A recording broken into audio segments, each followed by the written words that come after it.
In this guide, I'm going to show you how to download Instagram Threads app. Before we get into this guide, make sure to like the video and subscribe to the channel with all notifications on. It really does help with the channel and it lets us know that you want more content like this. We'd greatly appreciate it. And if at any point throughout this guide you did have any questions, just ask them down in the comment section below and we can help you out further. I'm going to be doing my best to reply to every single comment down there. Begin by opening up either the Google Play Store or the App Store on your phone, and what you need to do is just hit the search icon and search for Threads. Once you search for Threads, let it load, and then you're going to see Threads on here. Select it, and where mine currently says open, it's going to say get or install.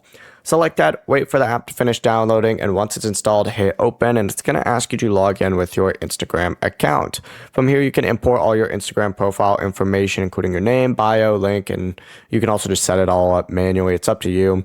From there, choose whether you want your account to be public or private, hit continue, and you may get the option to follow some randos as well. You don't have to do that. You can also hit skip, but that is it. From here, you can review the Threads information, tap join Threads, and boom, just like that, you've now downloaded Instagram Threads and set up your account. Before you leave this guide, make sure to like the video and subscribe to the channel with all notifications on. It really does help the channel and it lets us know that you want more content like this. We'd greatly appreciate it. And if at any point throughout this guide you did have any questions, once again, ask them down in the comment section below and we can help you out further. I'm going to be doing my best to reply to every single comment down there. Have a great rest of your day though.